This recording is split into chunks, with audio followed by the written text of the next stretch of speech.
दुनिया में पागल को छोड़कर और जो भी नॉर्मल इंसान है सबको पता है कि भारत में मुसलमानों के साथ जाति हो रही है। एकदम इसमें कोई कंफ्यूजन नहीं है। और कोर्ट में मामला रिजर्व्ड है।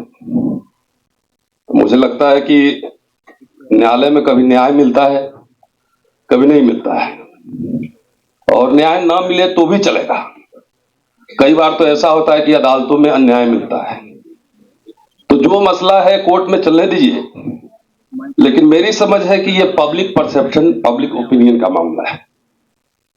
और डेफिनेटली मैं कह रहा हूं कि आपके खिलाफ पब्लिक ओपिनियन बना दिया गया है। मैं दिल्ली से बाहर घूमता हूं कई बार, तो टैक्सी में बैठता हूं तो इसे समझने की कोशिश करता हूं। ज्यादातर टैक्सी चलाने वाले दलित बैकवर्ड होते हैं, और उनसे पूछिए तो एक लाइन जरूर आपको मिलेगा। ज्यादातर मैं कह रहा हूं कि अच्छा है, मुसलमान को टाइट कर रहा है, टाइट हो रहा है।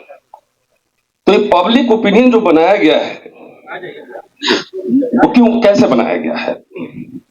आरएसएस के इतिहास को जो जानते हैं, तो मैं पढ़ता हूं, आज मैं अंबेडकर की communal deadlock and it's solution पढ़ रहा था। कि आरएसएस के इतिहास को जो जानता है, जो बंच ऑफ थॉट पढ़ा होगा, तो मुसलमानों से इनकी कितनी मोहब्बत है वो सब जानते हैं। और वो मोहब्बत इसलिए है कि 672 साल आपने उनसे दरबारी कराई और बिरयानी खिलाई, इसलिए ये नफरत है। ईसाइयों से इसलिए नफरत है कि पहली बार इक्वलिटी बिफोर लॉ अंग्रेजों के जमाने में आया। स्कूल खोले, इंस्टीट्यूशन खोला, और एक अपराध के लिए ब्राह्मण को भी वही सजा और दलित को भी वही सजा, अंग्रेजों को भी वही सजा। तो इसलिए उनसे नफरत है। और तीसरा कम्युनिस्ट है। अभी भाई साहब, वकील साहब जो बोल रहे थे, एकदम परफेक्ट बोल रहे थे।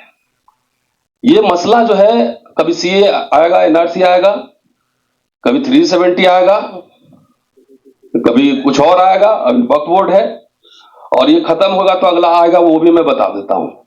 अगला आएगा झटका बनाम हलाल। झटका बनाम चल रहा है, अंदर चल रहा, अंडर करंट है। कई हमारे साथी आरएसएस बीजेपी की यूनिवर्सिटी में पढ़ाता हूं, तो एक जगह मैं बैठा हुआ था किसी कमिश्नर के पास, तो डेलीगेशन गया था एक झटका आंदोलन का। तो कितनी चतुराई से झटका जो काम करते हैं वो सब दलित ही होते हैं, और कैसे उनका इकोनॉमिक इंटरेस्ट उसमें इन्वॉल्व कर दिया गया है कि मुसलमान हलाल वाले लोग तुम्हारे हिस्सा का खा रहे हैं, तो अगला ये आंदोलन के लिए तैयार नहीं है। तो पब्लिक ओपिनियन बनाने में हमने आपने कहां चूक की, ये सोचने का विषय है। और मैं अंबेडकर को ही कोट करके अपनी बात खत्म करूंगा कि कहते हैं ना कि हैदराबाद के निजाम बहुत कंजूस थे, जैसा हम लोग सुनते हैं, पढ़ा नहीं है, सुनते हैं। अंबेडकर जब तक कि मुस्लिम लीग ने पाकिस्तान की मांग नहीं की, अंबेडकर और मुसलमान दोनों एक ही इंटरेस्ट पे लड़ रहे थे, Sikh, Anglo Indian, Muslims, Ambedkar. पूरी अंबेडकर की जिंदगी इस बात में लग गई कि we are minority in national life. दलितों को माइनॉरिटी कह रहे थे, लेकिन जब पाकिस्तान का जब डिवीजन आया, जब हो गया, तो एलीट सब उधर चले गए, बाकी यहां रह गए। तब भी अंबेडकर कॉन्स्टिट्यूएंट असेंबली में क्या कह रहे थे वो सुनने वाली बात। तो अंबेडकर को सेकेंड गोल्ड में सम्मेलन में जाने के लिए राउंड टेबल कॉन्फ्रेंस ने हैदराबाद के निजाम ने स्पॉन्सर किया था। और मैं बता दूं कि जो मिलिंद कॉलेज है औरंगाबाद में, 54 एकड़ जमीन 1953 में हैदराबाद के निजाम ने कॉलेज खोलने के मुफ्त में दिया था।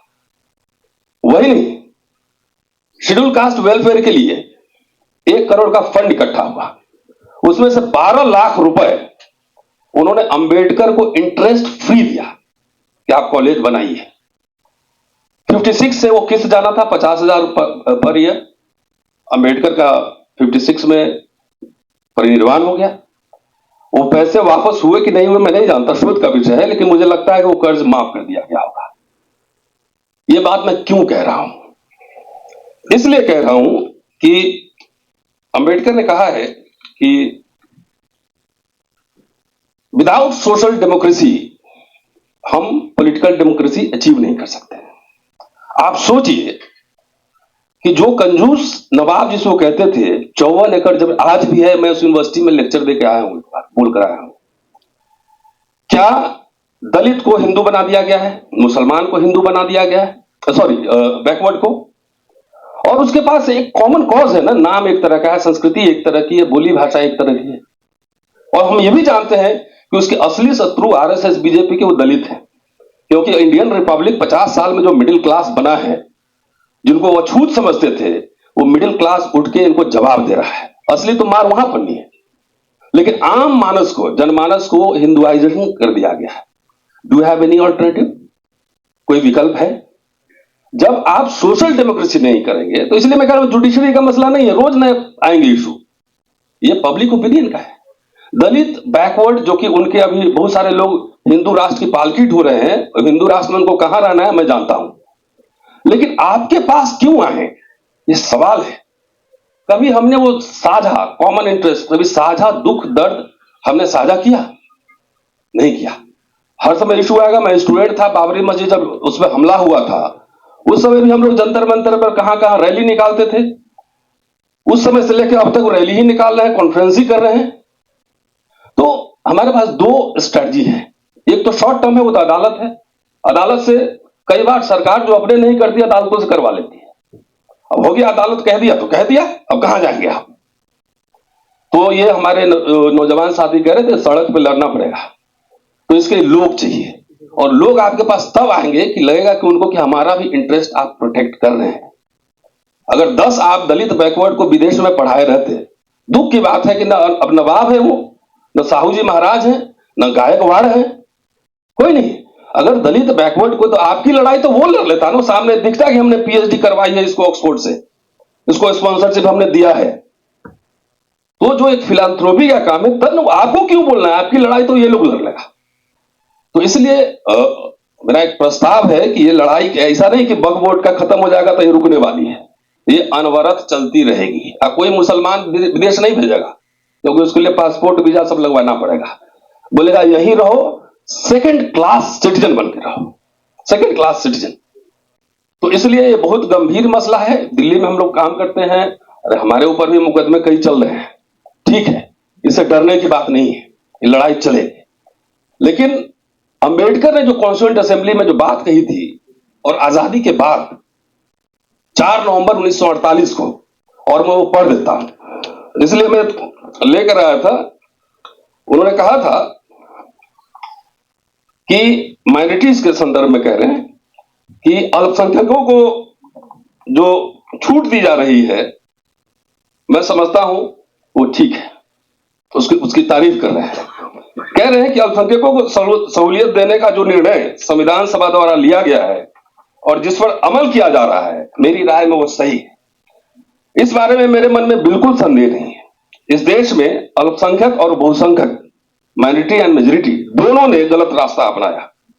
अल्पसंख्यकों के अस्तित्व को नकारना बहुसंख्यक की गलती है, और अल्पसंख्यकों को, अल्पसंख्यकवाद को सीने में चिपकाए रखना कि मैं रोते रहना कि मैं माइनॉरिटी हूं, वो भी दूसरी गलती है। दोनों उद्देश्य साध्य हो सके, इसके उपाय ढूंढना जरूरी है। इस दिशा में आगे बढ़ने की शुरुआत के तौर पर अल्पसंख्यकों के अस्तित्व को मानना ही होगा। कोशिश यह भी की जानी चाहिए कि किसी समय दोनों एक हों, अल्पसंख्यक और बहुसंख्यक एक हों।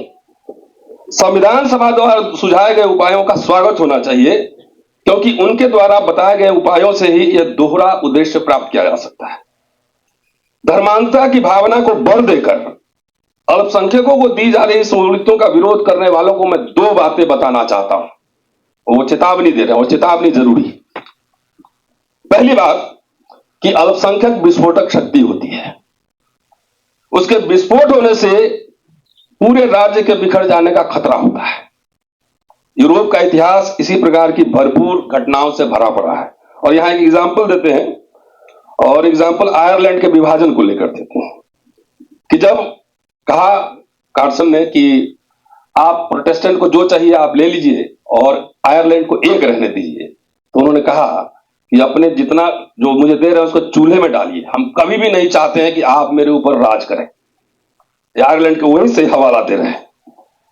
तब कार्सन ने उन्हें जवाब दिया था कि आपके द्वारा दी जाने वाली सहूलियतों को चूल्हे में झोंकिए, हमें बिल्कुल मंजूर नहीं कि आप हम पर राज करें। भारत के किसी अल्पसंख्यक समुदाय ने ऐसी मानसिकता नहीं अपनाई और इस प्रकार के जातिवादी बहुसंख्यकों का राज्य अल्पसंख्यकों द्वारा निष्ठा से स्वीकार किया गया। भारत में जो मुसलमान रहे उन्होंने हिंदुओं को नेता माना, मुसलमानों को नेता नहीं माना। इसलिए अल्पसंख्यकों के प्रति भेदभाव न करना हमारा कर्तव्य है। इसका एहसास बहुसंख्यक को होना चाहिए। अल्पसंख्यकवाद टिका रहे यह बहुसंख्यक के बर्ताव पर निर्भर करेगा और जिस दिन वे भेदभाव छोड़ देंगे उस दिन जो है ना वो अल्पसंख्यक का मेजोरिटी खत्म हो जाएगा। तो मेरा ये प्रस्ताव है कि लड़ाई तो हम लोग लड़ेंगे, हम लोग तो आइडियोलॉजिकल आदमी है ना। तो आप मुझे चाय पिलाएं चाहे नहीं पिलाएं, नदीम भाई जहां बोलते हैं हम लोग खड़े हो जाते हैं। एक लॉन्ग टर्म बनाइए कि आप बहुत सारे एग्जाम्पल्स हमने दे दिए और ये सोचने की जरूरत है, ये आपके ऊपर मैं छोड़े देता हूं। शुक्रिया।